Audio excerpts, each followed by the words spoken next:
Howdy there, Internet. Welcome to Nerd Night Perspectives. Jonathan here with Matt, and we have a wonderful guest, Chase.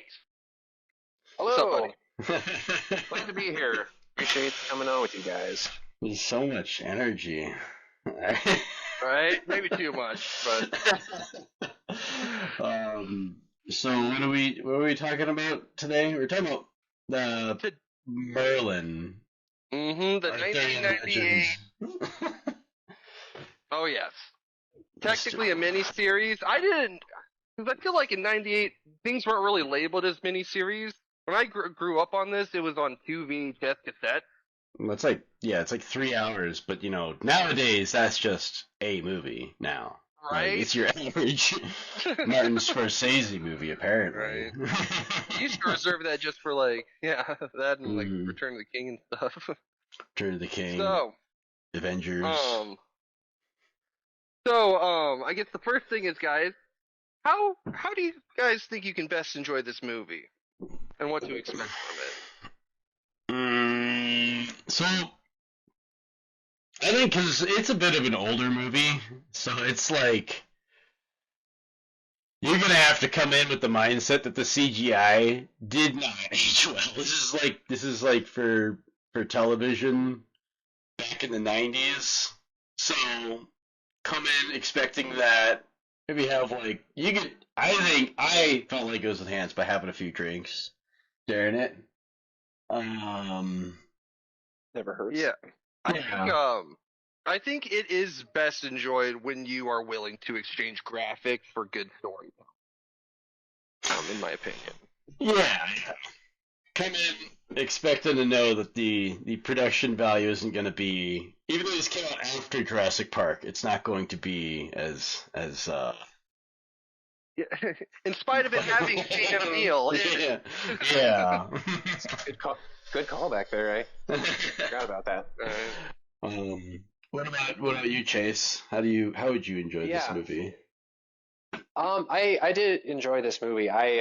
It's funny, that was something I kind of made a mental note of. The CGI in a couple parts especially were particularly bad. I mean, not really much of a spoiler. There's a dragon in it. I saw that it was up until the dragon.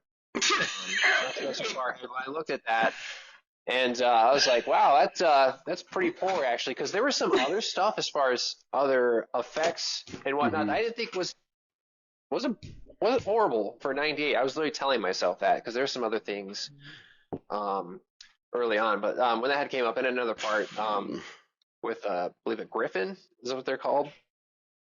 There was those in particular they were pretty bad.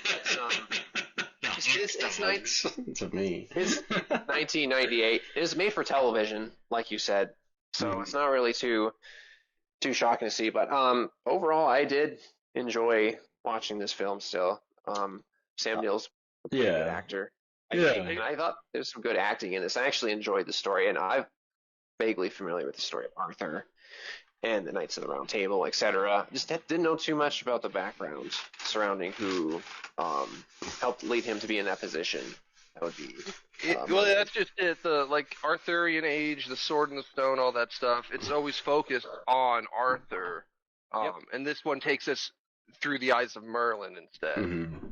Yeah. Do you feel? I didn't really feel like I needed too much background to enjoy this, because I think we all are vaguely familiar with Arthurian legend, but that shit's so convoluted.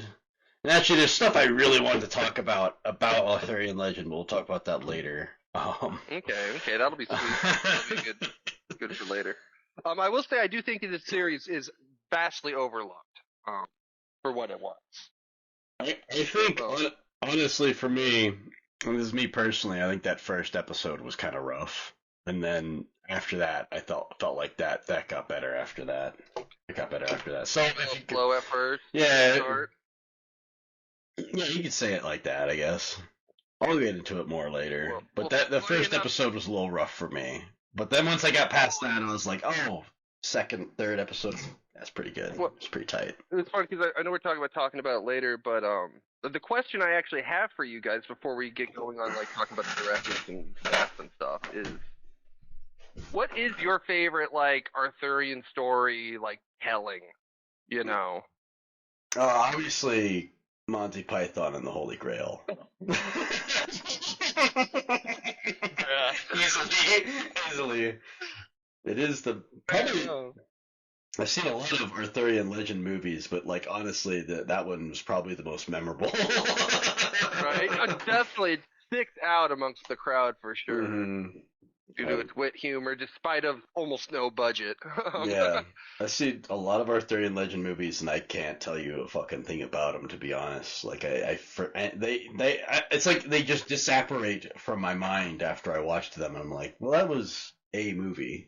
Well, they can also blend in because like medieval fantasy doesn't necessarily Yeah. have to be Arthurian based, you know. But when we see things like the Holy Grail and stuff, now we're starting to get into that territory. Yeah. What about you, Chase? So when you say Arthurian stories, I think I get Like- the gist of what you're saying, but what were that? Stories regarding either King Arthur or his age, you know, or even just general that kind of medieval Like the fantasy, Knights but of the usually Round things Table. like I said, big things. Yeah, Knights of the Round Table, Camelot, Okay. and like I said, the Holy Grail. You know, he was known to search for the Holy Grail and all stuff like that. So No, okay. I had assumed that's what you had meant. Yeah, I never really was familiar with the term. But it's kind of funny. I'm just thinking of this now. There was a movie from the '60s. It's a Disney film called The Sword and the Stone. Are you guys familiar with what I'm talking about? Yeah. I am. Disney adaptation of King Arthur's humble beginnings, I suppose. Mm-hmm. I thought that was a I pretty love badass the movie. magic battle in that cartoon you're talking about. Yep. With Mab and Merlin. Yeah, Merlin was a pretty funny character in that one too. Kind of goofy old man. She turns into a dragon, and then he just decides to turn into a disease. Like, what the fuck? Oh yeah. You What are know? you gonna do? Be a bigger dragon? You could be AIDS. You could be Dragon AIDS, dude. Pretty much. And a dragon book or whatever. Well, and what the one Mr. Chase over there telling us is probably a lot of people our ages, you know, millennials' first introduction to King Arthur and the Sword and Stone. Yeah, I remember watching that movie. I just don't remember. I don't know. It's just Arthurian tales. It just like I just don't remember anything about what happened in that That was movie. a lot more about, I remember like, the art style and everything. Well, that one's less about him even being king and more or less him learning, you know, through Merlin and just being a good person and whatnot. Just learning lessons with Merlin. I'll take your word for it. Yeah, my favorite depiction is aside from this, of course, I like this. This is my favorite depiction of specifically Merlin, like as a per character, as a wizard. But my favorite Arthurian whatever is Quest for Camelot. You guys remember that cartoon? I remember the monsters being really cool in that movie. Again, Right. it's like It was funny. The music in Quest for Camelot alone is freaking just. I can't even describe it. It's really good shit. yeah, no, I remember That's my probably favorite Arthurian ever because it's more about civil war in during Arthur's time. You know, more people trying to get Excalibur and all. You know what I mean? And just showing more of the issues of it rather than I don't know, good love story, all that stuff. I don't want to go too much. I remember. I honestly remember more of Nostalgia Critic's video on it more than the actual movie, and that guy just whined and complained the whole time. That guy had a terrible take on that movie. Really? I'm gonna have to check that. 'Cause, like I Big said, shocker, Doug Walker has a bad take on a movie. I watched it like 4 years ago or so with my daughter, so I remember it still being that good. So Yeah. I don't know what that's all. That's just kind of. Oh, go ahead. Sorry. Oh, this is which movie? Remind me. Quest for Camelot, the cartoon. I thought it was a cartoon, a child's movie. I wasn't. It is. Too sure. But, I don't know, think I've it's seen like that. I'm familiar with it. Though.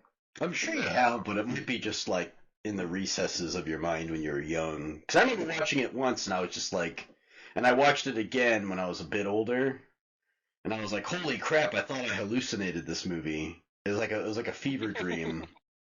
You It know? looks a little familiar because there's a couple goofball dragons on the cover. Yeah, the Siamese twin dragons. It's out there. Yeah, no, the whole thing, it's just got a little something for everybody, and I think that's what makes it such a good one in my opinion. But enough about that. Let's get on to this movie. So it is directed by Steve Barron. Yeah. The cast is actually pretty good. Yeah, Sam it's Neill- super ahead of its time in a lot of these castings too. Oh yeah. There's quite a few people, actors and actresses I recognize, actually. Yeah, obviously the big one being Sam Neill playing Merlin, and even '98 we still knew him from Jurassic Park. Yep. Prior to that, That's with Wolves too. good call. Oh. The other probably the other like I don't know, another big one obviously is Helena Bonham Carter. Helena Bonham Carter. Yep. She plays both Mab and Morgan Le Fay. I noticed that. Wait, what? Or, No, yeah. she wasn't Mab. That was She was Mab. Dude, I literally found. Dude, guys, I've been watching this since I was 7 years old. I found out last night, looking crap up. She also plays Mab. It's on IMDb, dude. Because when I looked this up, it was actually that. I'm sorry. Remind me the actress's name that plays Helena Bonham Carter. who. Bonham. It's funny because we talked about Harry Potter earlier. She's Bellatrix. Yeah, no, Exactly, in the future, yeah. It was Miranda Richardson who played the Lady of the Lake and Queen Mab. Yep, No, that's yeah, why. Because when I looked that up, I actually saw the same that this the actress who played the Lady in the Lake and Mab are the same actress. Look, hang on. Helen. I see hang on. I'm seeing what it is here. On IMDb, it does say that Helena Bonham Carter plays Queen Mab in Part 1, Episode 1. For some reason, but then there's also confused because that's what I was Miranda reading off of. Richardson plays it in Part 1 and Part 2, and since that's the woman who actually that I Okay, recognize. I was gonna say because they just don't look or they never felt like the same person. I read that they said that on IMDb. I think that is that I don't know what's up I with think that. they just screwed it up because it says. Well, they screwed me up. Yeah, I'm like, it says. no way. What? This whole time? Not that, I mean, she is, but goddamn, She took the polyjuice. She took the polyjuice potion for that one. Funny enough, actually, yeah. speaking of Harry Potter, I am forgetting the gal's name who does play Queen Mab. Remind me. That would be Miranda Richardson. Yep, she's also in Harry Potter. In the Goblet of Fire, she plays. I can't remember the actress's or the character's name. She's a journalist. It's Rita Skeeter. Oh my God, Rita Yes. Dude, I was like, there's no way. There's no way. Is that? That's really cool. Really? I didn't pick up on that at all. Yeah, I checked it out. This guy, Good. That's good shit. Yeah.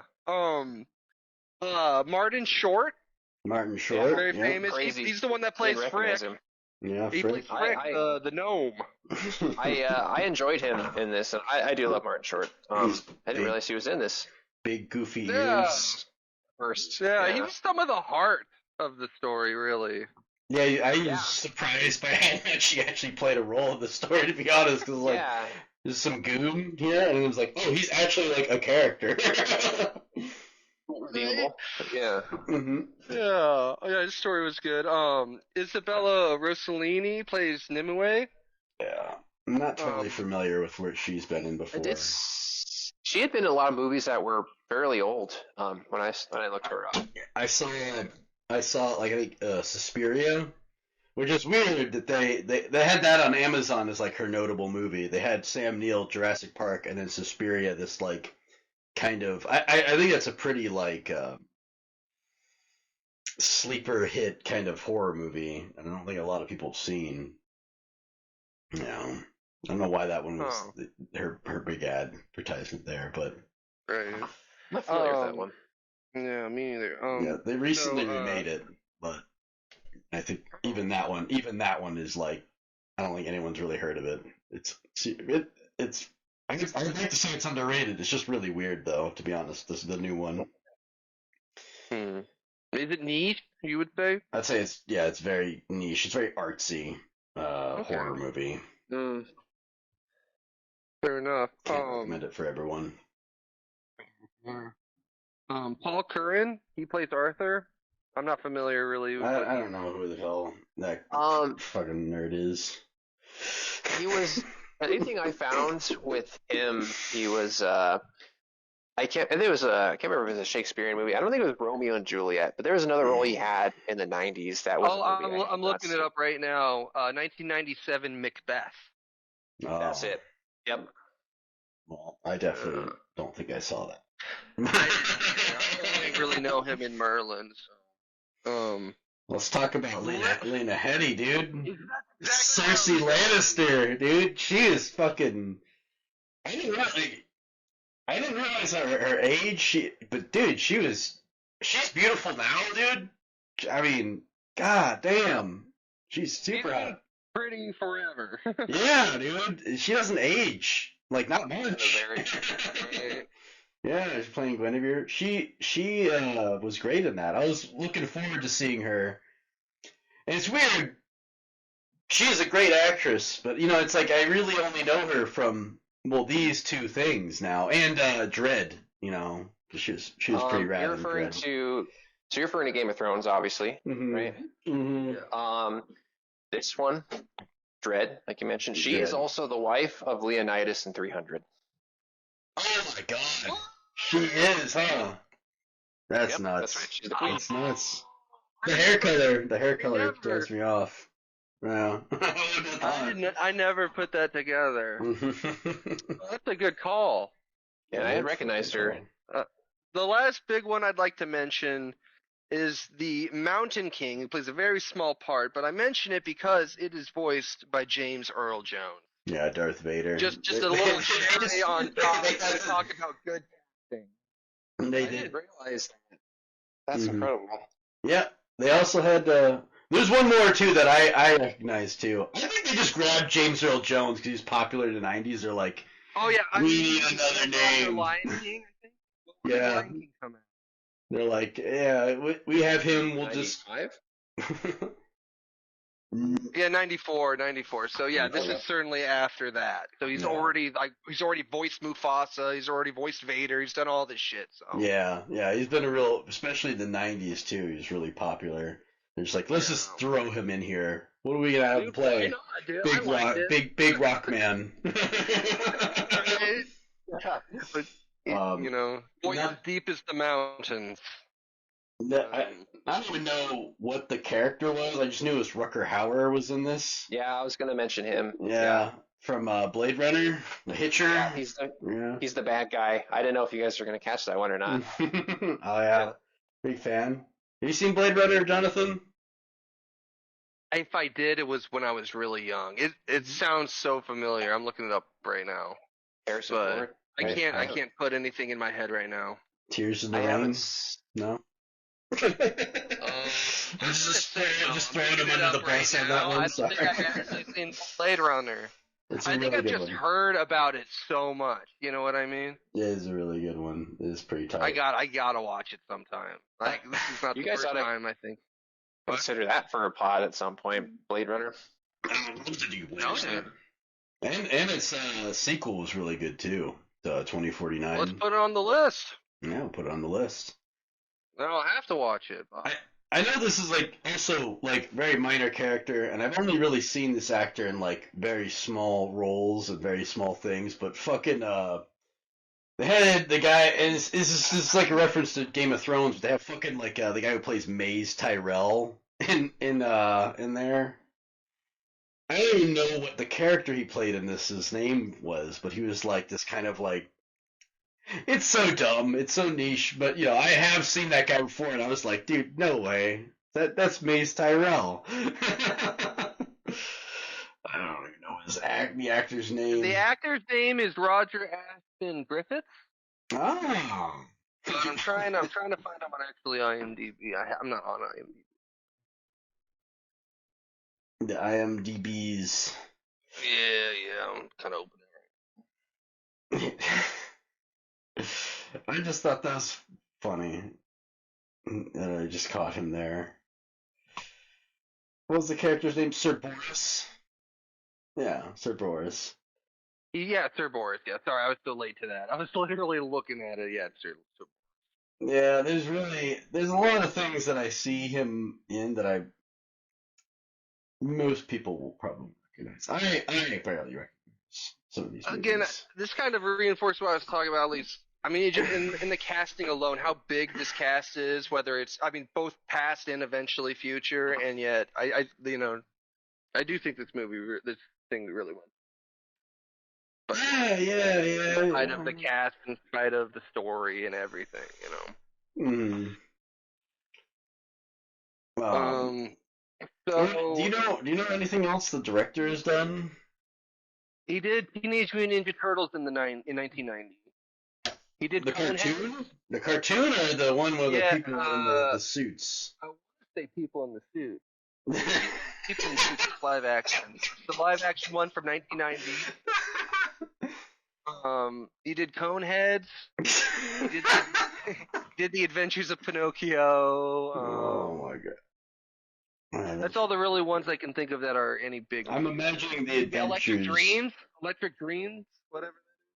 I don't know. I don't know what that is. The Adventures of Pinocchio, I imagine, is not the movie Pinocchio, like the Disney. It's an hour and 36 long movie from '96.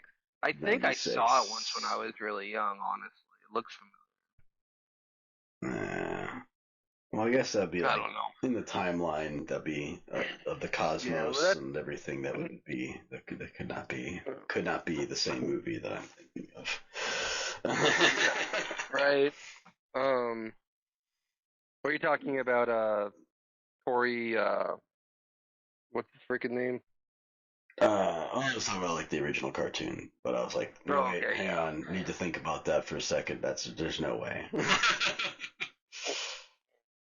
So production, it's I mean, just real quick, it's produced by Robert Halmy Sr., Dyson Lowell, and Chris Thompson. Not a lot of names I recognize there. But... I don't recognize any of them, but this is like definitely more sleeper hit movie here. I guess that's kind of like what a lot of these miniseries were back then, because like in the 90s, early 2000s, a lot of these things they didn't really get a whole lot of word of mouth, especially like compared to TV shows today, like miniseries today. Miniseries TV shows today are like they're like fucking movies now. Everyone talks about them on Netflix. I think it's the accessibility thing, but also the fact that you can record, you know, you don't have to tune in a certain time of day. Yeah, because it is during cable and all that stuff. Yeah. And it is really difficult to even air, even just getting the air time to air a 3.5 hour long thing. Yeah, serialized television wasn't really much of a thing at this time. Yeah, streaming's helped out quite a bit. Oh yeah, so much. Like now it's like, you know, you can tell you're like, oh dude, did you watch House of the Dragons? It's like, no. It's like, well, I don't know when it'll be on again, so good luck. No, now it's like you can just go to HBO app and watch it, you know, which is right. All the streaming wars they're just grading some of these shows, not necessarily like that one, but you know. Yeah, they're just creating. Like it's on one streaming service and then it gets yanked and then you got to go to another streaming service and it's just almost never. I do hate how they play magic or like musical streaming services, like musical. That's what I mean to say. Yeah. It's like, oh my god, dude, this was just on one of the ones that I had, and then that show goes somewhere else, or this movie goes somewhere else. I'm like, well, now I can't watch it. And obviously South Park pokes at themselves with their streaming war specials, but you know, I got Hulu because of South Park, and it hasn't been on Hulu for a long time. It's literally like split between Paramount and HBO. It's nuts. You know, you have to have two different streaming services to watch South Park. That's how they get you. Right. I feel like I've contributed very little to this podcast so far, Jonathan. Do you mind if I take the overview of the movie? Go ahead, buddy. Go ahead. Okay. So, essentially what a lot of this movie is, it's the story of Merlin. You wouldn't have guessed, right? Um, as opposed to just King Arthur. King Arthur's story is very condensed down. It's supposed to be all about Merlin and his relationship and England's or Britain's relationship with especially I would say religion, because a lot of this is like moving away from the more pagan fairy aspects of like Queen Mab and the Lady of the Lake, the magical bullshit. So Queen Mab creates Merlin, right?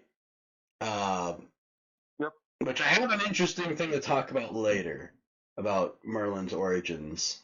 But anyway, Oh man. Merlin comes up. He's born. He's raised. He's kind of meant to be Mab's toad, kind of like her little minion, her little tool. But he rejects that in favor of being a good, decent person. Especially with him loving that girl Nimue, who he saves from this bog. The movie's 3 hours. I'm gonna try and cover everything really fast. So, he ends up kind of coming into the employment of this kind of douchebag king played by Rutger Hauer, who just cannot figure out why they keep trying to build the same castle in the same spot, and it just keeps breaking apart. It reminded me a lot of that Monty Python bit where the guy was like talking about how, well, I built this castle on a swamp, and they said, don't build that castle on a swamp, but I did it, and then the castle sank into the swamp. And then what I did, I rebuilt it, and then that castle sank into the swamp. And then I said, no, I'm going to do it again, and I built that castle, and that castle burned down, fell down, collapsed, and sank into the swamp. But this castle still stands today. The guy just didn't learn his lesson. But anyway, he's clearly... I mean, it's a historical thing, but I actually am curious if that is an inspiration or not. The Monty Python. Maybe 1970s, right? Yeah. It's possible. It's possible. It's possible that they made that gag into like a real part of this movie. You're just like, oh, that's crazy. And he has like the most incompetent architects working on this castle. Whatever. Neither here nor there.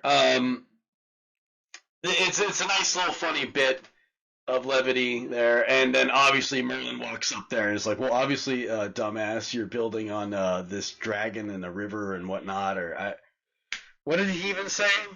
Basically that you are building on water and you've awoken a dragon. A dragon. But the dragon he was talking about was actually him talking about the war with the white and red dragon, him being the white dragon, their flags. Yeah.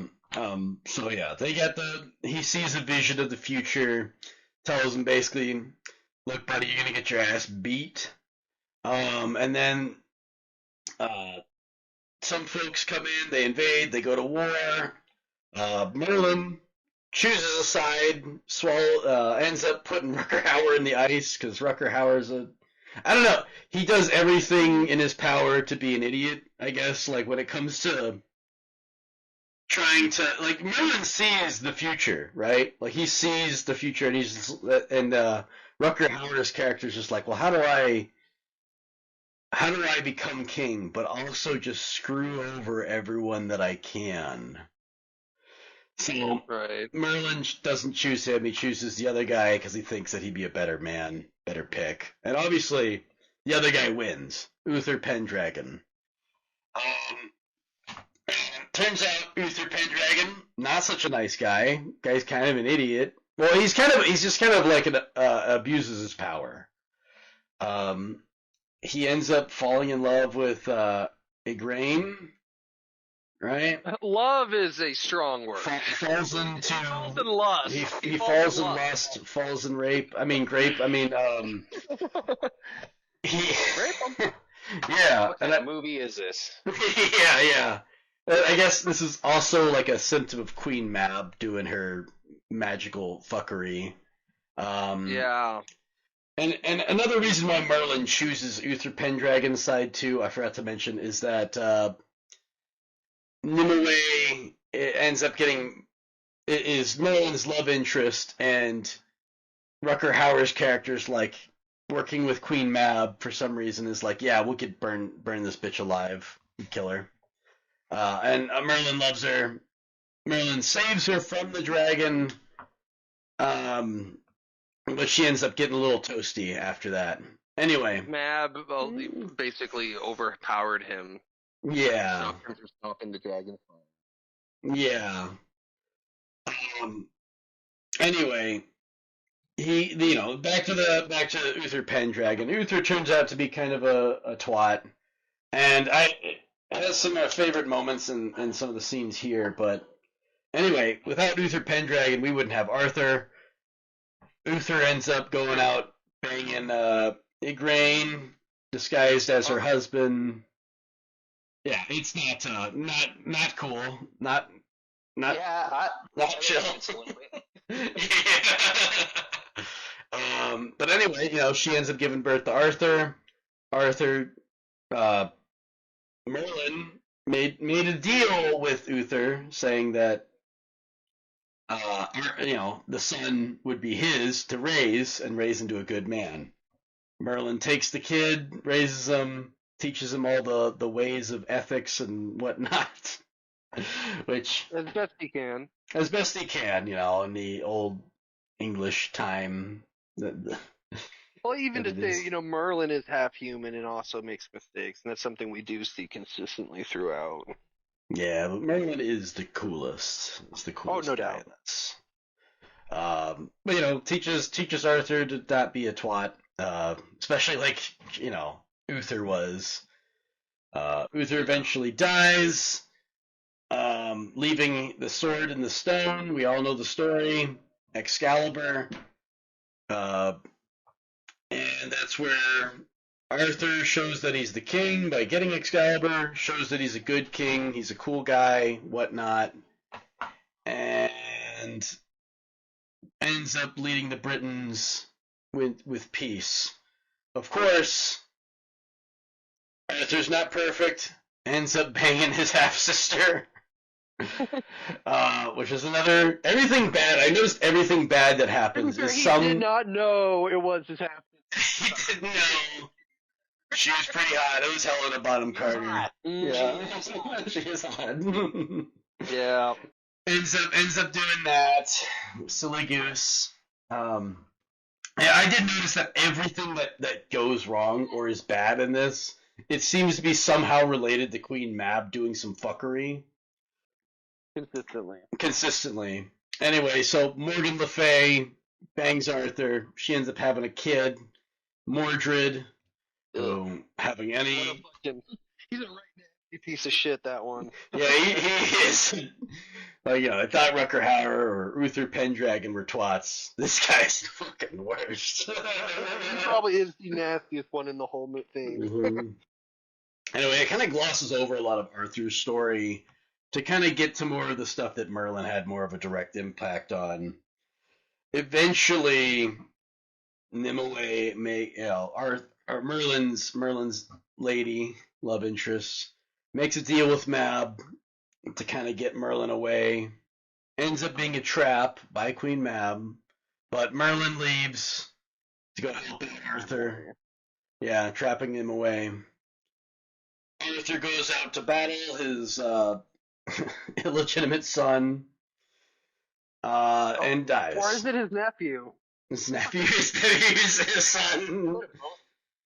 Yeah, wouldn't be a good medieval fantasy without a little incest, I guess. They both end up dying. Merlin, I guess he tries to clean up some of the mess. What did he kind of do there when he got there? He talks to Arthur, and I want to say, doesn't he take the sword? Yeah, he does. He gives Arthur gives the sword. He gives the sword back to Merlin. Oh, okay. Anyway, so this is dying. Him. Yeah, and this gets to the more central conflict of it being about Merlin's relationship with Queen Mab, who is in some way kind of a really shitty absentee parent to him. It's not really something they really delve into in the story too much, but he ends up kind of beating her as his ultimate foe by simply saying, "We're just going to forget you." And that is kind of like the core of what her motivation is she doesn't want to be forgotten. She is magical fairy being, and she's not cool with not existing anymore. Eventually, when people stop believing in her, stop worshiping her, she's going to end up forgotten and not exist anymore. The same with the Lady of the Lake, too. But the Lady of the Lake's much more cool about it and is like, yeah, whatever, it's fine. Yeah. But that kind of ends the conflict of the story. But there is at least a nice little happy ending where one of Queen Mab's little minions, played by Martin Short, Frick. What a name. What a name. What a freaking name, dude. He ends up kind of going over, and he changes sides at some point here. We'll get into that because I actually did like that part. And he tells Merlin, "Hey, Queen Mab's sorceries are fading. You can go back and you can go hang out with Nimue again. You can go bang her out and shit." But Merlin's also dust off. Yeah, dust off, dude. Merlin's old as shit at this point.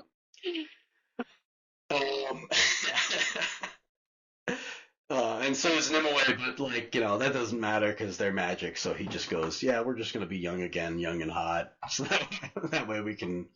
His last trick. Yeah, his last magic trick. I don't know if it's a trick or if it's magic, because he does differentiate tricks and magic, saying that magic is.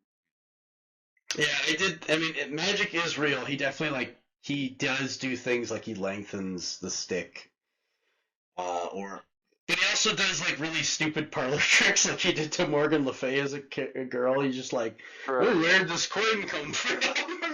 Right. Or pulling the moon when he was first with Nimue. Those were tricks. No, that was fucking magic, dude. There's no way that was that was the fucking moon right there in his hand, dude. No, he didn't have a. It was. Yeah, it's a very good trick that he just had a perfect glowing replica of the moon that replaced the moon in the sky. I don't know how you explain that one. No. That's you heard of mirrors, right? That's a hell of a move to pull on a first date, though. Right? That would work pretty well. Hey, baby, check this out, and just pulls the fucking moon from the sky. Yeah, you know what? He probably saw It's a Wonderful Life, and it's just like, George Bailey's got nothing on me, dude. That's too funny. I never put that together. No, that's pretty sick. I definitely glossed over a lot, but that's essentially the movie. That is, I think you did very well and touched all the major points that we need. Except for maybe the thing with Sir Lancelot and his Sir Lancelot and the Guinevere love story. But when he was looking for basically another good man outside of Arthur, and he ends up. He thought it was Sir Lancelot, but it ended up being his son, showing Merlin's flaw of judgment. Yeah. And it kind of goes to what the Lady of the Lake was saying to him from the beginning. Good men, bad men, you judge too much. And he pretty much did that, and even his own flaws, when they talk about the mortal half of Merlin being the best half of Merlin. I don't know. I thought very minor, but that's the only thing I think maybe that he failed and accidentally picked the wrong person, even though he was standing right in front of him. He himself couldn't tell a good man even just by looking at him. Even though he's so quick to judge everybody, even though he's so at fault himself. But are you talking about Uther Pendragon, or are you talking about Arthur? Lancelot's son.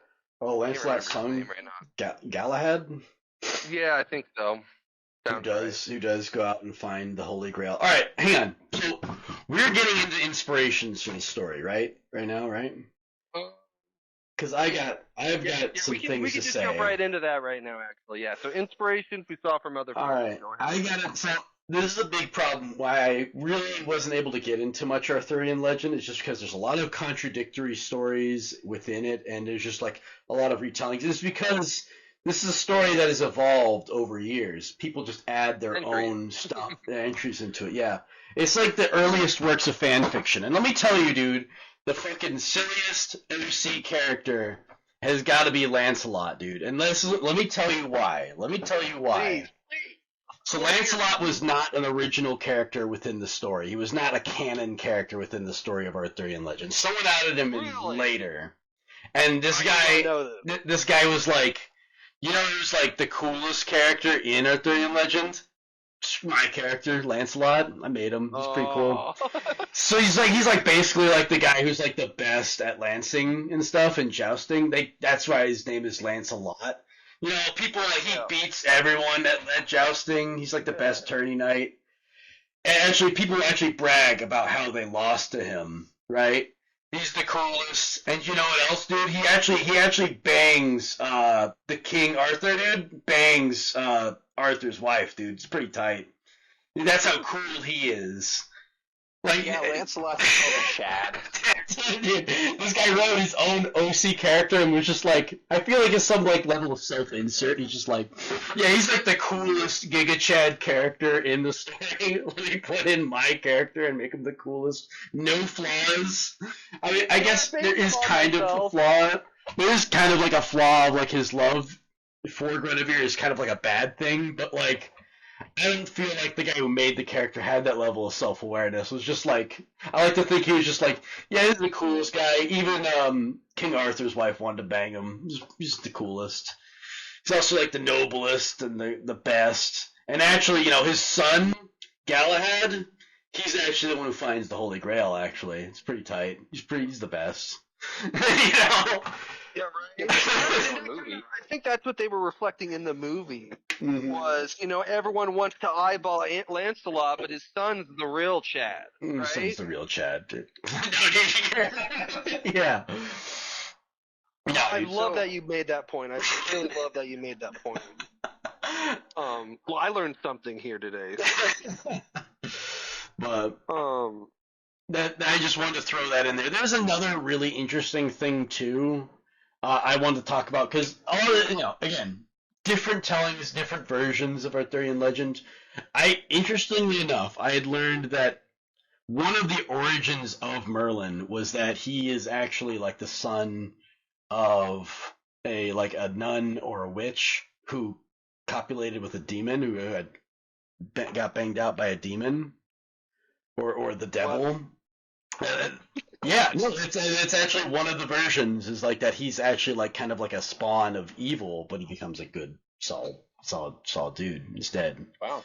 Interesting. Yeah, I think in this movie they might kind of reflect that with the human aspect being not necessarily evil but flawed. Yeah, flawed. Or maybe more of the I would say more of like instead of it being a demon, it was just like Queen Mab's magic maybe. Who actually she is basically a demon. She's a pagan goddess, you know. Yeah, the Christians would call that demon. Right, but what is it to them? Mm-hmm.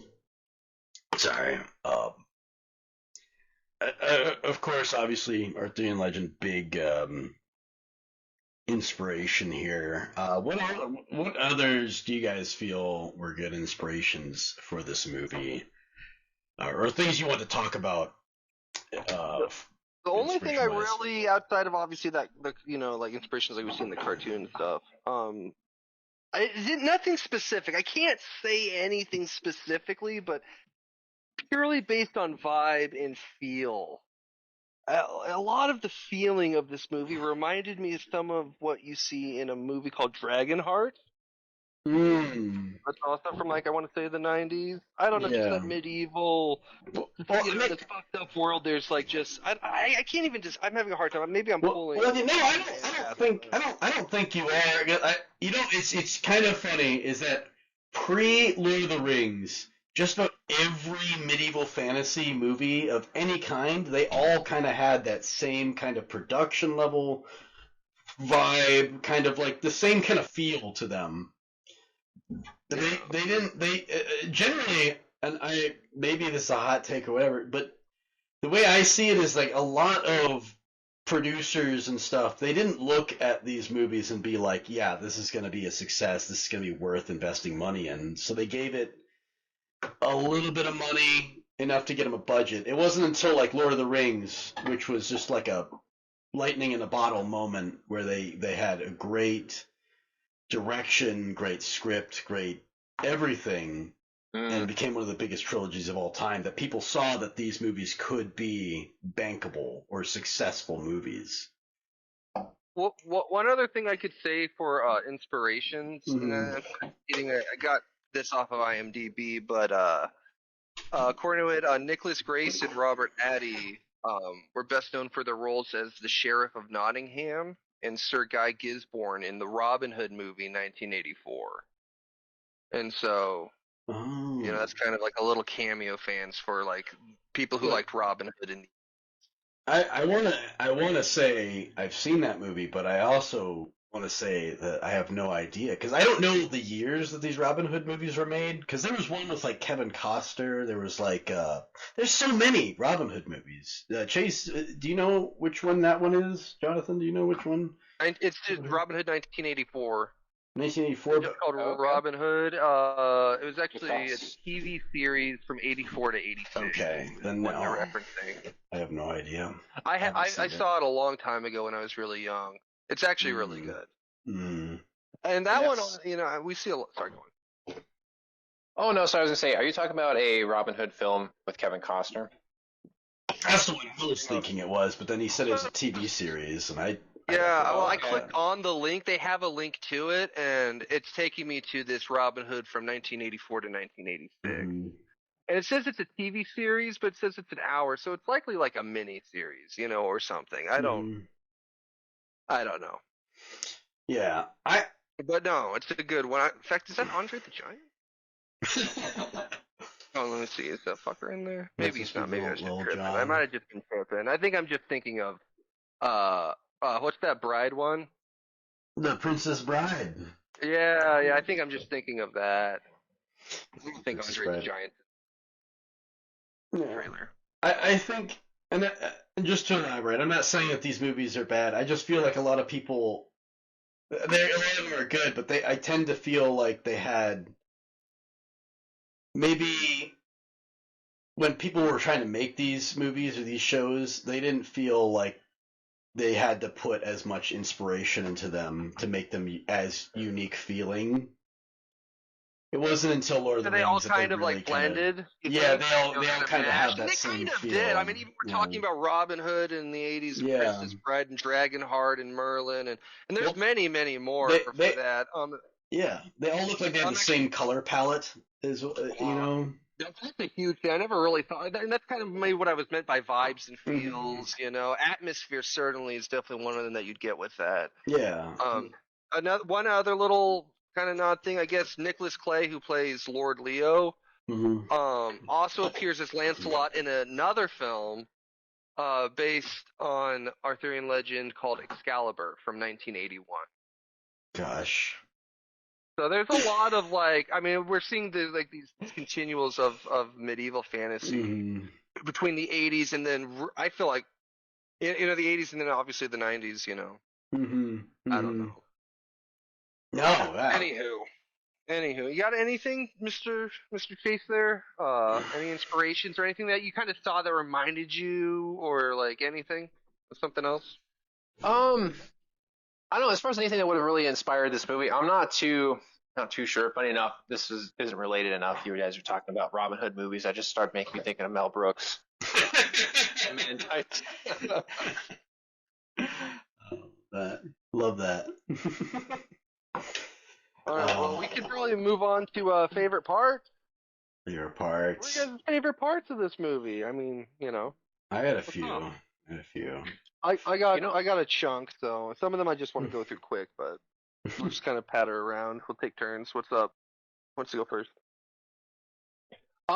Yeah, I was gonna say one thing I forgot to mention this earlier too. One thing I kind of dug about what this film did, and it's not the only one that's done it like this, but the movie started with Merlin as an old man, just telling the story to the listener, right, essentially. But then the movie comes full circle, and it turns out he was telling the story to a group of people. And I thought that was kind of cool how it came full swing, and ended like ended where it began, essentially, with him. We almost film got to it. I thought kind it was of pretty sit cool. in that circle, in a way, Yeah. experiencing the story that Merlin was telling.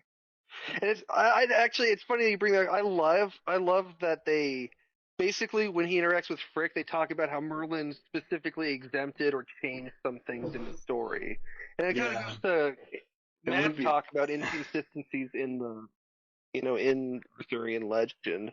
Yeah, it would be kind of funny though if like someone said like, "How do you not know about the parts you weren't there for?"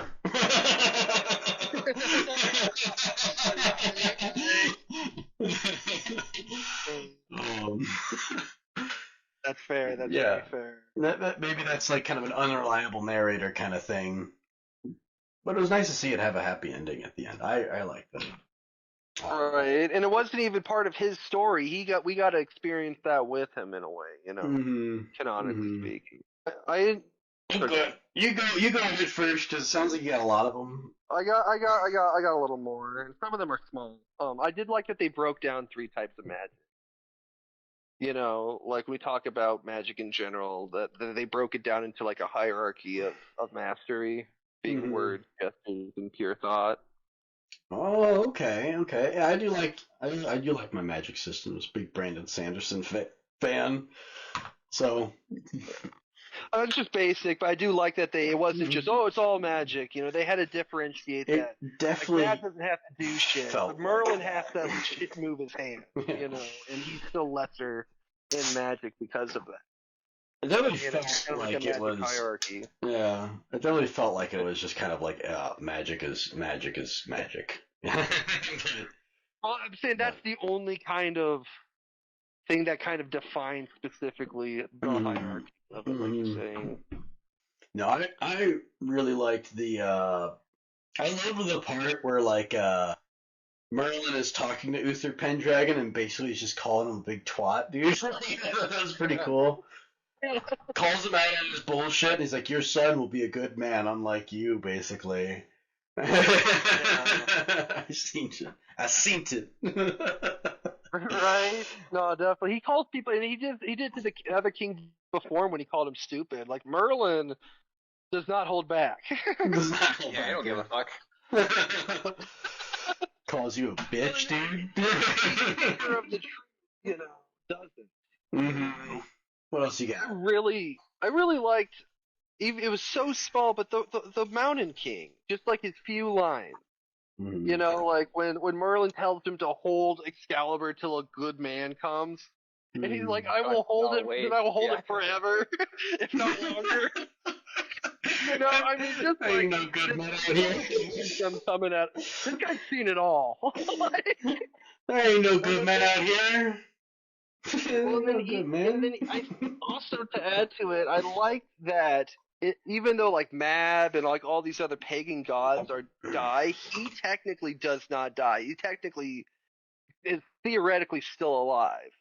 Or maybe he is. If he did die, we wouldn't be able to tell because he's a fucking giant rock. But just like, is this rock starting to smell? Like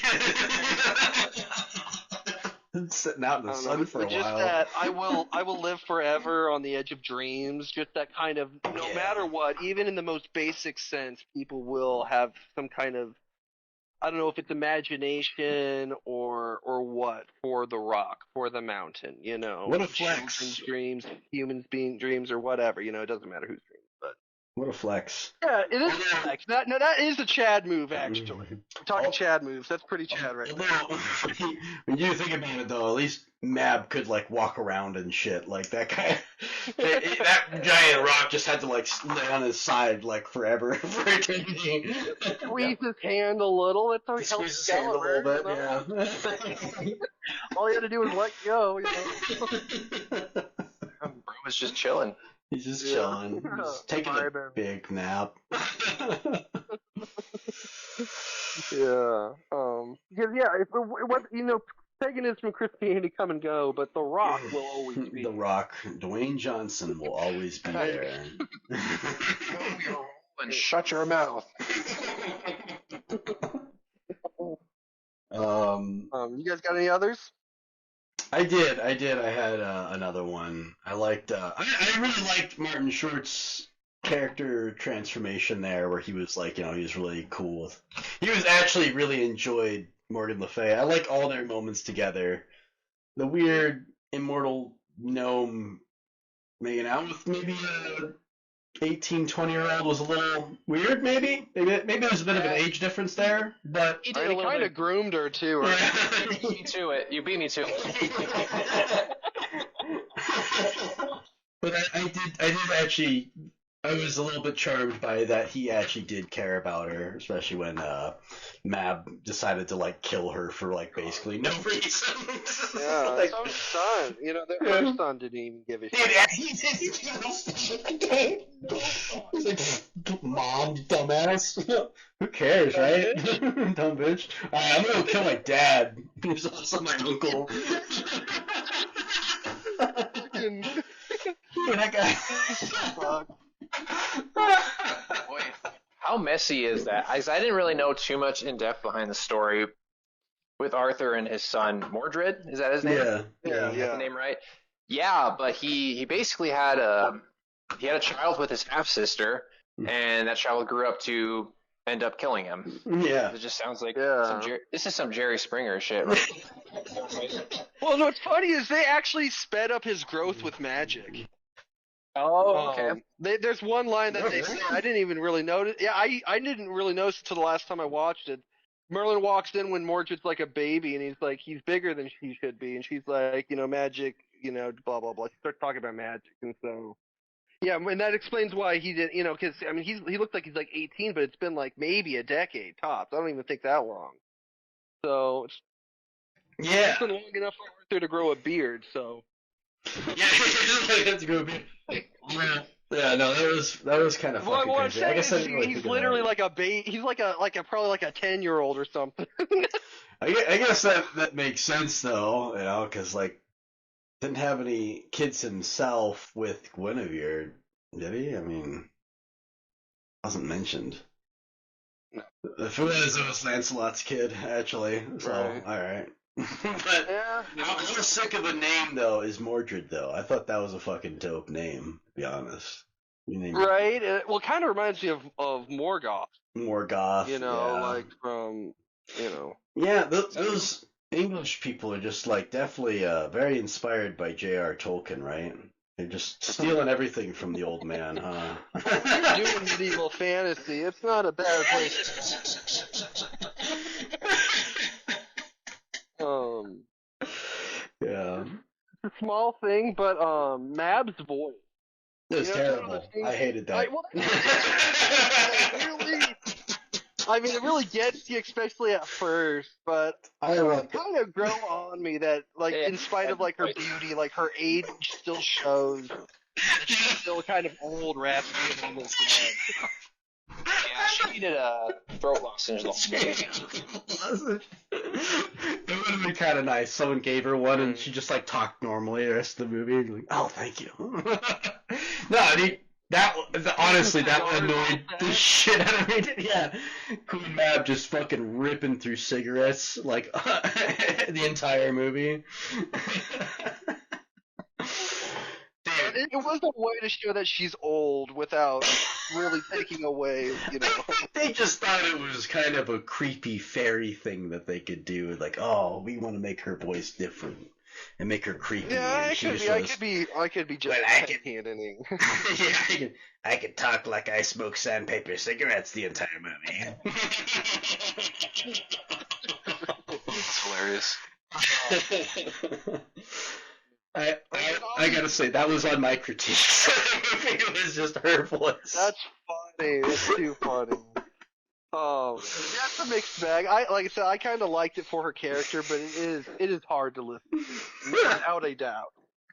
And of course the ending. The ending was fucking so good. Not necessarily the happy ending, which of course was awesome, but just this whole time, in order to defeat the most powerful being, they just had to forget her. They just, that they were ironically giving her all of her power, in spite of all of them not wanting her to have power at all. Oh yeah. It's got It's cool so simple. irony to it. Yeah. It always was. It's kind of like the clicking your heels in the end of Wizard of Oz. You could have done it the whole time. Mm-hmm. It was only until now that you actually put it together. Mm-hmm. Dorothy, you dumb bitch. The whole time, dude. Anywho, so let's get on to critiques and whatnot. Alright.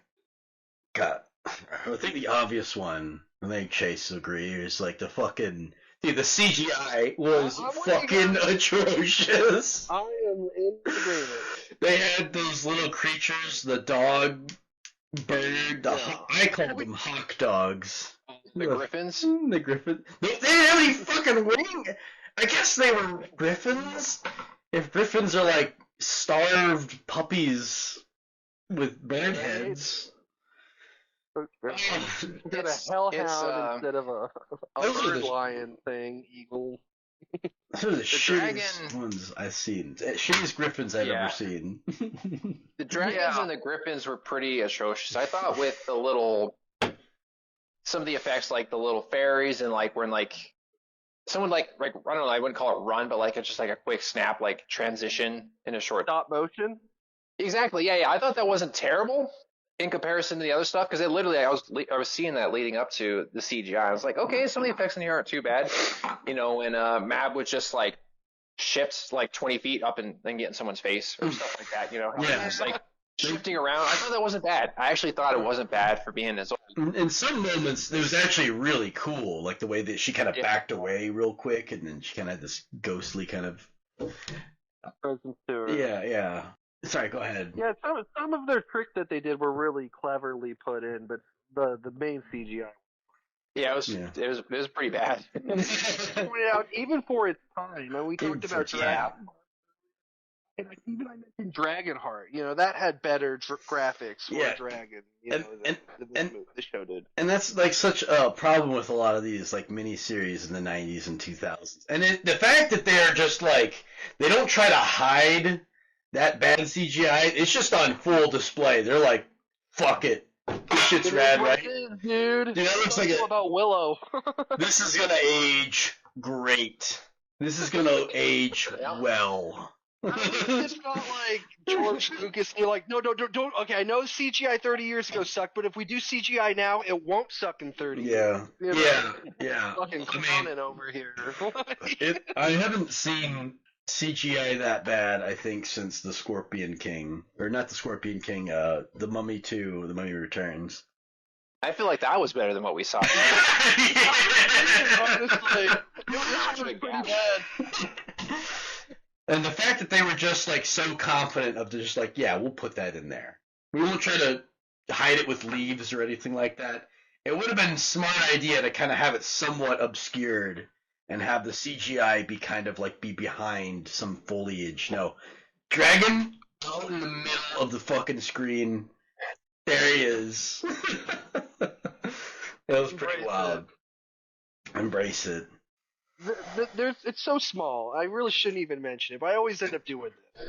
Mm-hmm. So there's literally a point in like the beginning where freaking the snail, they stop and say the snail has the right of way.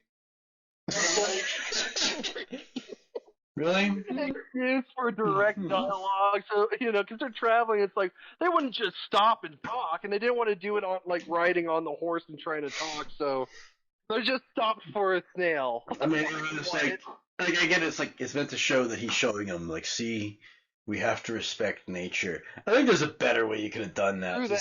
There's no way Arthur's gonna stop for every fucking snail or bug or Yeah, no, for real. Yeah. There's better ways they could have gone about his appreciation for animals. I gotta say, as far as a critique too, I guess it's not really too much of a harsh critique, really. I did like that it made Mab more of a presence in the story. I did think it was kind of weird how everything that was bad came from her. And maybe that's an unreliable narrator storytelling device,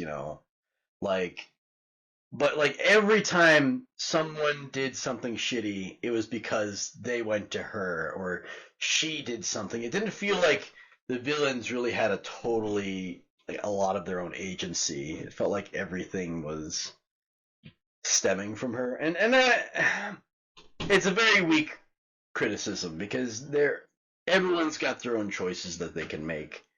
Clearly, they made the wrong ones, but it did feel kind of like every time something bad happened, and maybe that's the point. She is supposed to be the main antagonist. I don't know. Yeah, and this is a time of where it's like pure good and pure evil. Although this, I might take that back because, like I said, Merlin is like.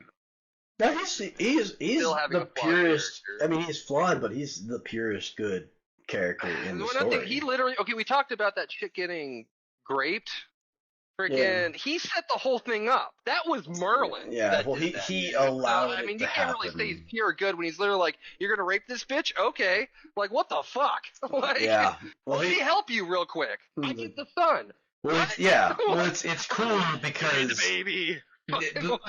This rape baby will actually be like a really cool guy, actually. So it'll be worth it. Do it for England. Yeah, do it for England. Yeah, raper for England. I mean, seriously though, it's hard to say that he's pure good. He is the most good, but there's no pure good even with Merlin. Maybe the Lady of the Lake. The Lady of the Lake. And she really. I mean, did she really do much in the story? She didn't really have much agency in the story. She threw Merlin sword Excalibur. Some watery tot throws a sword at him. Pretty much. Yeah, she pretty much just was the one that gave Excalibur. And she's also another source of wisdom. If Merlin actually got his head out his ass and listened. Yeah. And she also, I didn't know this, but someone, I can't remember who in some YouTube video freaking pointed out that I guess as they start dying, we see Mab go gray. I guess the fishes on her necklace start to disappear. Oh, landing of the lake. That's just a fun little thing. Hmm. Yeah. I have it written down. I can't remember who Sir Rupert is. I just wrote down that I felt that they were overlooked, and they only spoke like twice. No, the horse! It's the horse! What the fuck was up with that? Why? Talks, but it was just we never really, I thought I hallucinated that. I thought I had too much to drink, to be honest. Yeah, when he's talking, I kind of thought that. And then, Frick at the end says that he found Sir Rupert, and they just kept talking. They caught up or what. Yeah. And then he does talk directly to you. He directly talks to you one time. One time. Why? Was that just there for like the people who were like fucking high and they just want to get freaked out for a minute? Like, how long has that horse been talking, man? Shit. Fuck with me, dude. I was only drinking, Right. Good call, guys. Yeah, that's why I forgot. Yeah, it's the horse. I don't know. He did feel a little overlooked and just like out of nowhere. Like, he talks? What? Like, oh yeah, we're just gonna casually throw that in. It definitely felt overlooked compared to some of the other magic they emphasized. I gotta say, I really liked. I both liked and didn't like Martin Short's Frick's costume design. I mean, it reminded me too much of like the SpongeBob little fantasy with the ears poking out. I just thought it looked so silly, but at the same time, Martin Short's got these big, goofy-looking teeth, and he does kind of look like a fairy gremlin. Maybe not a gnome per se, but he looked like some kind of like little fairy creature, Right, that's fair. Well, and it kind of went with the whole. Him and Morgan Le Fay. They were both. It was that they were both ugly, and they both relied on Mab to be good looking, to be accepted. And at the end, they actually did love each other. That it was they loved each other for the inside, not the out. In spite of both of them basically giving in to Mab's magic, just in some ways to just be good looking. I had one more thing. Why was, and this isn't a criticism at all, it's just me being confused, but why were so much of Pendragon's men, why did they all dress like they were Romans? Right? Does that have to do with... Yeah. I was very confused. Because it's not the Holy Roman Empire or anything in like Germany. Yeah, no, this is England. Yeah, they just like... Britain, I mean. Like, yeah, we got some like leftover armor from like another movie. What's going on? People That's want to funny. ask questions. Yeah. Like They I want to say it's because of the like, but I don't feel like it is. But the Romans did have an impact on Arthurian legend, but I don't think this version of the story was doing that. And it just looked like, just for some reason, they did run out of costume budget. They just took from another movie, and they're like, you guys will wear the scoot or whatever the I don't know what do you call it, the fucking I'm not sure. Roman legionary. Right. And it's all gonna be different and mismatched and shit, but I don't know. Yeah, they were off by like 1,000 years. Right. Like the only thing I could think of is the Holy Roman Empire, which, if you know as a historian, it's neither Holy Roman or an empire. And they didn't even wear that armor. They didn't wear that armor. I know. I'm just gonna think of Roman. I mean, I don't even fucking know where that. It's such an. I guess when you come with Arthurian legend, it is like kind of an anachronistic period to where I guess anything kind of goes, because Arthurian legend has been shaped and reshaped so many times over 1,000 years. So I guess, and maybe I'm just stupid. Maybe I'm just don't know shit about Arthurian legend. So that could be me too. But I was confused by that. I didn't feel like it got explained. Yeah, no, that was definitely a confusing detail, and I don't have an answer. Yeah, we got some fucking old armor from like Ben-Hur. You guys want to use that? Of course, none of them were wearing the Robin Hood getup. So funny. That would be pretty funny. Fucking men in tights over there. I also thought it was pretty tight. And this is actually like more of a favorite, but also kind of silly part. Was when Rutger Hauer gets killed by Merlin. Merlin was just had the ice just swallow him up. That was pretty sick. But I also kind of laughed because it was very like melodramatically slow. I remember thinking similar thoughts. Go on. So I thought he was gonna like swing his head off, but then he just opened up the ground and he's just like, "See ya." See ya. Like it was both cool and kind of silly. Like I laughed, but I was like, that kind of ruled too. Like in a battle, that's fucking crazy. But the way they displayed it was just slow. Like, but I think they really wanted to emphasize, especially the singing of Excalibur, and that it almost talks, because that's kind of how Arthur basically won that war, was giving that dude Excalibur and telling him to kill him if he thinks that he's not the true king. He raises it and the sword again sings, and it basically talks it away and tells him that Arthur is the king. So that was some really good economic storytelling too, in a way, when they give him it shows that Arthur was a good king, because he was willing to put his life in the hands of Excalibur, and his life alone. He would come to rule. Yeah, by that was really cool. I thought that was a really good scene, because that was the show. In just one scene, they're able to show, King Arthur's kind of rules. He's kind of a fucking cool dude, and he is the true king of Britain. He's the least twat. The least twatty person in fucking England right now. King of the Rat. In charge. Yeah.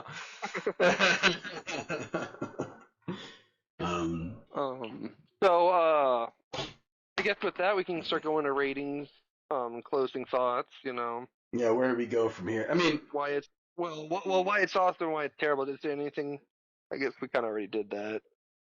I can't say I truly recommend this for a lot of people, to be honest, but because No, go ahead. I just know that this requires more patience, and more of like, you're gonna have to come in and you're gonna have to give more of this movie to really appreciate it, to really get the enjoyment out of it. I think it's good. I liked it, but I feel you made a good point about it being a little dry and slow too. Yeah, I think a lot of people, Well, especially in the age of TikTok and whatever, well, I think I think the first episode is it's got a lot of silliness to it that people won't, not most people wouldn't vibe with, and I liked it. I was cool with it. The first episode was a little rough for me, but then after that, I really ended up really enjoying this. If you guys can talk, if you guys would be willing to, if the average viewer was willing to give more to a movie, to a show, and meet this show on its terms, they would get a lot of enjoyment out of it. And I just don't think most people are capable of that, and I can't really recommend it to a lot of people, but there are people that I could. If you like I good do definitely fantasy think it's fun. out there for some people. I think some people that might be listening might enjoy it. Mm-hmm. You're right. I can't say for everybody, but Yeah. if you're into medieval fantasy, you don't mind a little bit of dryness. It's Yeah, you like, if you like the 90s and you can tolerate like horrendous CGI. yeah, yeah, And some And silliness. that's what I said in the beginning. If you can sacrifice, Yeah, graphic and storytelling. and if you like some silliness mixed in with a good story, then and you like Arthurian legend, this is a good time. This is a really good story. I really enjoyed it. Like Sam Neill. No, the acting, the cast, like I said, the cast is surprisingly stacked. Yeah. You know what I mean? I don't think it was stacked for the time. They didn't realize how stacked it was. I think it was stacked for this show. Yeah. Not necessarily the period they're in, but the show. Yeah. The show itself had way more big names than I feel like they didn't know how awesome the cast they had until like now, when we can reflect on it. So that was a really good point, Chase. I really like you saying that. I think they were just like, we'll throw these no names in here, and they just totally turned out to rule like years later. They're just fucking awesome. Especially Lena Headey. She's an amazing actress. Yeah, and it did a lot of heavy lifting for this film, I feel like, which probably didn't have the biggest budget, obviously, maybe the most promotion, so I think all things considered, and Sam Neill, it's fair to say he put the movie on his back. I thought he did a good job, and, he's a great actor. Yeah. Like you said, You know what? Like most depictions of Merlin are like him as an old fart, old Gandalf looking fella. I really did like how they they took his more younger aspect and approach. So I definitely gotta like where they let Sam Neill just be Sam Neill without all the ridiculous makeup. I did like that they took that unique approach to it and told that story from Merlin's perspective in that way. I thought that was pretty rad. You get to watch Merlin gain his wisdom through trial and error. He's not just already like you've seen like Quest for Camelot or things like that, or the Sword in the Stone. He's already an old wizard with all this wisdom and all this stuff, but we actually see his real trial. And that's, I mean, as much as I love the Lord of the Rings, that is kind of a criticism for a lot of the characters in that, like Gandalf, Aragorn, these characters, they don't really change or grow. They're basically already perfect, wise people. Now in the movies, it's a little bit different. Gandalf, though, I mean, that is one that stays the same. He is always the wise, badass wizard guy. In this, it did kind of show that he had to make some moral compromises and do some shitty things and learn from his mistakes. I do like that messiness of that character, and that he is not perfect. The flawed character. Yeah. The human half, or as Blake says, his better half. And like I told you guys, this is probably, as I'm in agreement, but this is my favorite depiction of Merlin specifically as a character. I would say this is one of my favorites. I like I said, I don't remember much. What would be your favorite besides that? Just it was like, and I don't. There's no real argument for it. I just thought it was kind of funny. But like, I remember watching this one Arthurian legend movie, and Merlin was kind of a side character, but he was just like this crazy Celt that was wearing like all this woad paint, like this blue paint all over him, and he was just some crazy old fuck.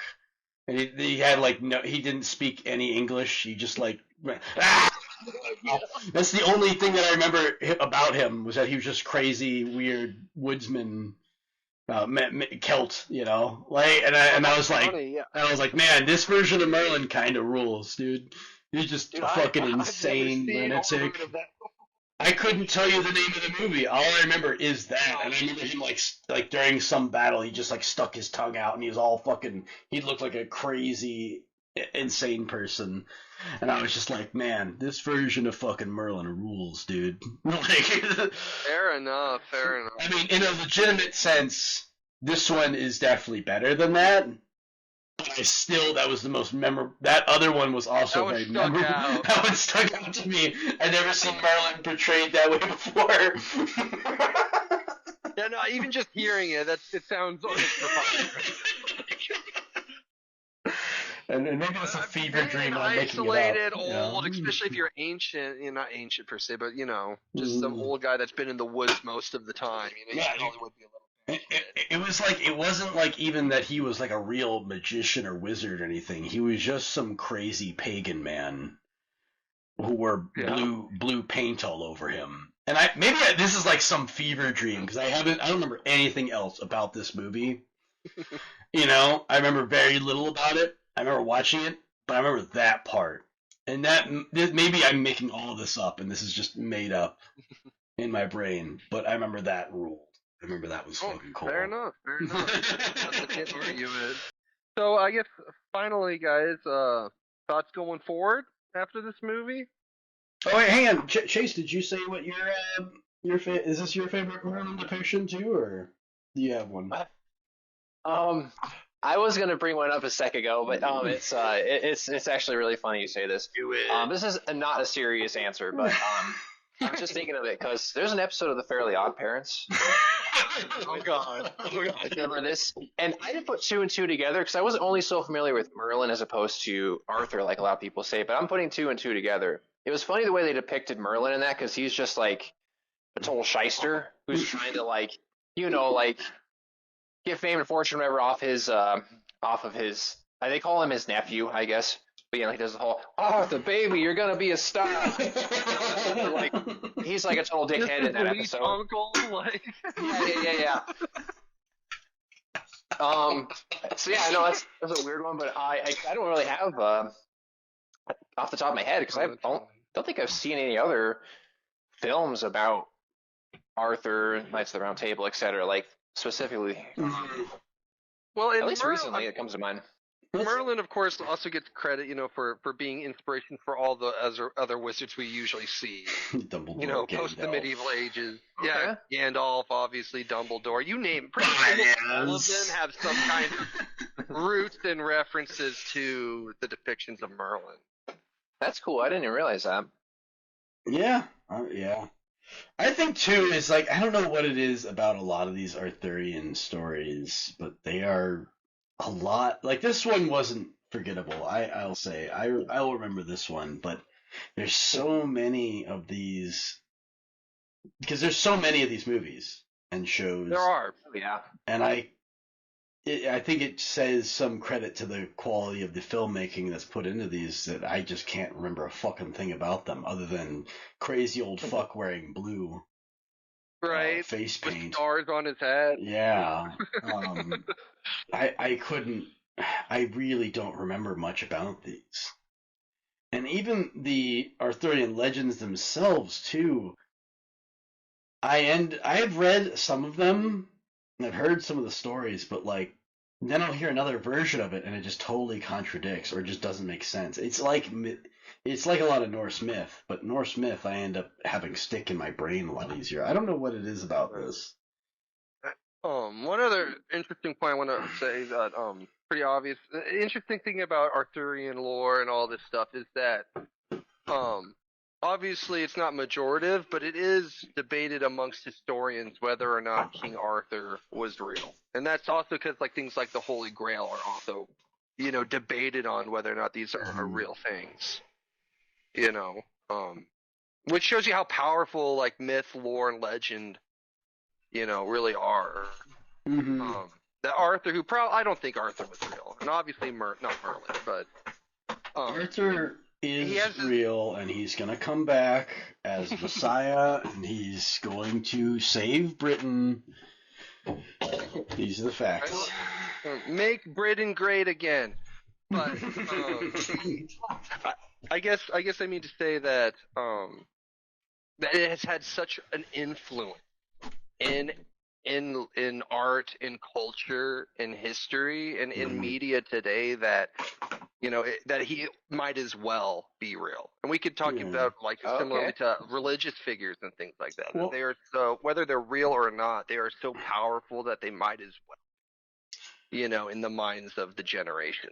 If we're gonna go into any if we are gonna ask the question of whether or not Arthur was real or not, this is back before a lot of these legends come up before even the Romans invaded Britain. So if King Arthur was real, he wouldn't look anything like how we depict him today. He would be some weird English swamp person. I have no idea.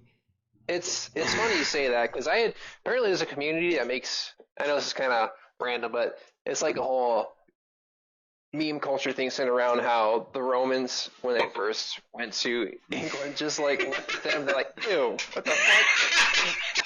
That's barbarians. And then now English people are very sophisticated and everything like that, and the Romans, first time, what the fuck? You guys live like this? There was one meme I saw. It was so funny. It was I don't know if it's the Chad memes or whatever you call them, but there were these two Roman legionnaires that are talking about how excited they are to invade Britain, and then they go there and these guys all weird and deformed, and the Romans do you guys know agriculture or something? And they're just strange looking blokes, ain't they? They don't touch our rock pile over there. Just a pile of rocks. Touch our big pile over there. That's random, but it cracks me up thinking about it. Can't grow crops in the seawater. Just historical comments behind that, I guess, because they literally were just yeah, what the fuck? Yeah, the original Arthur, if he ever did exist, he would look very different than the way that we envision him today. I mean, again, I'm only quasi knowledgeable at this, so maybe I'm wrong. Maybe some English fucker's gonna come in here and just fucking ream me in the comments about how I'm wrong about the historical context of King Arthur. But I'm pretty sure. Maybe I'm wrong. Well, whatever. This is only going out on the internet forever, and Whatever matches up to whatever myth or legend people cloak them in. You know what I mean? I can't. I'm trying to remember. I wish I could remember, because Robin Hood was a real person. Robin Hood was real? You think Robin Hood was real? It's communist propaganda. I'm pretty sure Robin Hood was a real person, but he probably. I'm just trying to make the point that it's unlikely that they are up to the true, mythical status that we've made them in storytelling. Yeah, don't ever meet your heroes, folks. Robin Hood would just steal from you as well. Right? It's like that thing where it's I'm the poor. Rich and gives to the poor. He just takes their lupins. Now the poor are the rich, so we have to rob them. He's gonna steal all their lupins. Dennis Moore, riding through the woods. Monty Python. I am actually reading there is no evidence he actually existed. Not to be at really. Mm-hmm. Some scholars think he may just be a stock reference for bandits in general. Really? Then I was totally wrong on that. Thank you for the check. What source are you reading? Google. That's not a very scholarly source. Get out of here. No, you may have not existed. Probably didn't. So it's probably the general idea of someone doing something like that, but an actual Robin Hood. Maybe there's someone who did that, who was a bandit leader that gave back to the poor, but maybe it doesn't have to be just so synonymous with just one person. I guess It was kind of like in a group, and maybe Just a general. Right, you know. and all the group all together collectively in storytelling got narrowed down, or diluted down to, or not diluted, concentrated down into just Robin. Like all of the people, all the bandits that stole from the rich and gave to the poor, in a way, were all Robin. Yeah, I guess when you think about it too, the name Robin Hood, he's robbing people. At the very least, this does continue to show. I was gonna say, this does continue to show, when we talk about Arthur and we talk about Robin Hood, that there is this blur between historical fact and fiction, And then it kind of goes with that saying, you think news is fake, imagine history. Yeah. No shit, right? Right? Yeah. It's often written by the victor, but not who was. I just have to remember. Well, it's written by the people who wrote it. Right, exactly. Who all have an opinion. That's actually very true. 'Cause I can't remember. There's some ancient ass war, like pre-Christianity war, that fucking where like literally both sides claim they won the war. I can't remember what it is, but shit like that. Yeah. Like, I guess you both won. I mean, what? Yeah. And you know what? I think above all else, though, I just got to respect all the stories that Arthurian legend did end up inspiring. Like, I mean, Lord of the Rings and A Song of Ice and Fire. Yeah. Shorthand, Asswife. Also, like, just kind of like, even comic books, hero stories, legendary stories. I mean, like, Yeah. Knights of the Round Table is something that's inspired lots of heroes and heroic stories. Just the idea of fantasy and medieval fantasy in general. And good conquering evil, the myth of a true and just king. Yeah. Very mythic. The hope. It's what gives people hope, Yeah. Stories like King Arthur, that one day a King Arthur will come, Yeah, and that is kind of like one of the legends, is that King Arthur is like, he's like waiting in a tree or something like that, or he's sitting out there and he's gonna like return one day and help as like some kind of messiah for England. There is like that kind of legendary going on. He's taking his time. Yeah. Right. Him and just Jesus. chilling in a tree. He's just gonna fall out of the tree and in someone's yard. See, this is why we need to cut down the forest. No. He's gonna. Deforestation right here. Fucking. We're looking for King Arthur. Yeah. Totally logical here. It would be kind of fucking crazy if like some crazed Celt came out of the woods one day and was just like speaking old fucking Celtic and just like, I'm gonna save England. Wielding a sword in a cup. Copies. Oh, cunt is still like a word that's like still like used like back then. Like, oh, cunt, get out of here. I'm gonna save Britain. In certain places. The new Prime Minister of England is King Arthur? A unanimous decision. Right. I got Excalibur right here. And the Holy Grail. The Holy Grail. He has Babby shoes. He just flips out. Right. It would be it. But no, I think we should probably wrap this one up. Yeah, that's what I'm heading. So last thing, something for all this thoughts going forward after this movie. Like, what's your take on, or your lesson learned, or whatnot? All right, you want to start us off, Chase? Lesson learned.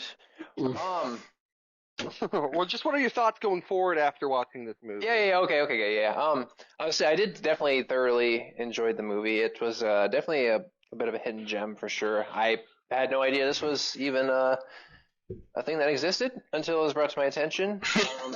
Mr. Hauser, you're the one that had known about this, correct? Yeah, this was my pitch for this because, like I thought it was very overlooked. Even though there's so many Arthurian stories, this one is the one that sticks out to me.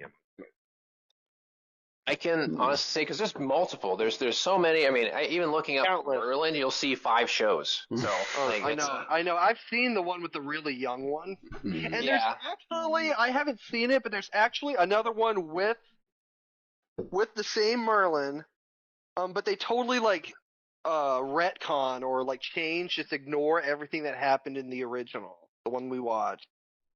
It's called like Merlin's Really? Apprentice or something. I haven't. I seen did it. see that with Sam Neill. I saw the ad for it, or I saw it when I was It did looking not up something. look good watching the trailer. I was reading reviews and someone said check it was someone said they didn't enjoy it, but they enjoyed the one we watched. They enjoyed that. They're like they didn't like Merlin's Apprentice. But who knows? I do want to check it out sometime just to see what they did to it. You know, they didn't leave well enough alone, but But that seems to be a cardinal sin consistently in the movie. Yeah. Especially nowadays. You know, they just can't leave well enough alone. But no, I enjoyed the movie. I think it's worth watching. Maybe it's not. You guys kind of alluded to this, or Matt did earlier. One, you wouldn't usually go out of your way too much, particularly if you're not into fantasy, etc. But reviews for this film kind of hover in the 7 or 8 out of 10 range. I think that's kind of about where I'd put it. I think I think it's a solid movie. I enjoyed it. I'd give it a solid 8 if I were to rate it. Out of 10. I think a lot of my enjoyment comes a lot from being friends with Jonathan. Maybe it was a bit more of the I didn't love it as much as I think you guys did, but I did enjoy it. I think that the tragic thing is that a lot of other versions of Arthurian legend stories will be coming out, and they won't take too much inspiration from this, which is a shame because I think they should. This was actually one of the better versions of Arthurian legend stories, I think. Total agreement. Yeah. I still have to see The Green Knight, so maybe that might change my opinion on that, but as far as all this goes, this was a fun time. Definitely, if you're not like if you don't really have a lot of patience or a lot of creative or fantasy, and you're not much of a fantasy enjoyer, just skip it. You're not gonna enjoy this. You're gonna complain about the writing and whatnot. You're gonna be a big baby about it. Whatever, fuck you.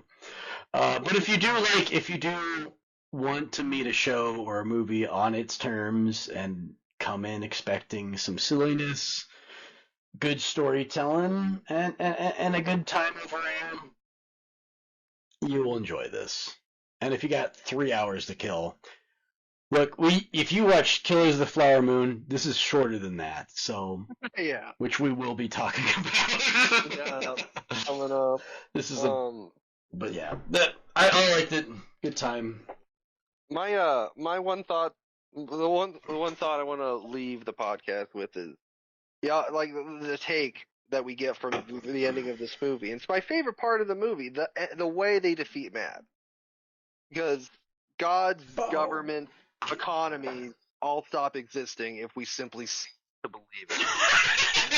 So you think this movie about good kings is about is secretly an anarchist movie? As anarchist over I see what you're saying. I just mean to say that a lot of those kinds of things are things that you have to, that only exist if you believe. So that's what makes them work. They only work if people believe in these things. Jonathan, you got out of this movie is that abandon God and do crime. No. I just say, if everyone stopped believing in any of those things, they don't exist. Yeah, I see what you're saying. That's a good way of looking at it, man.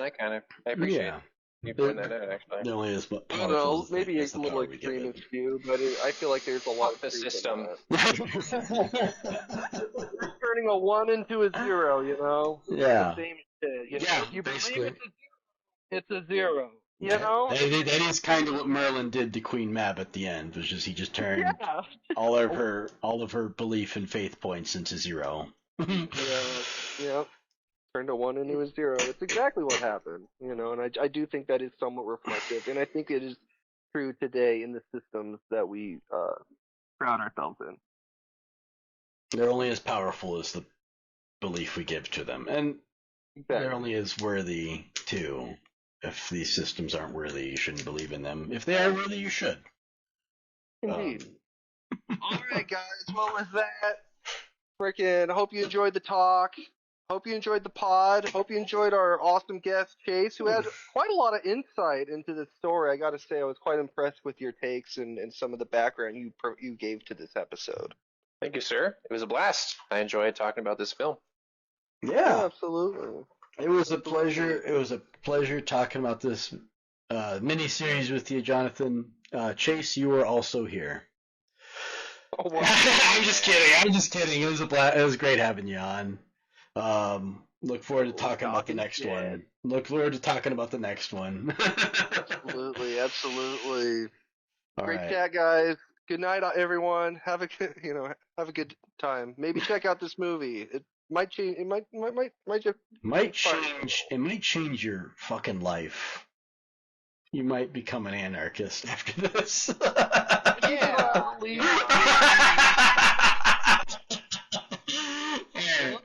Love you guys. Good night. On that note, good night. Yeah.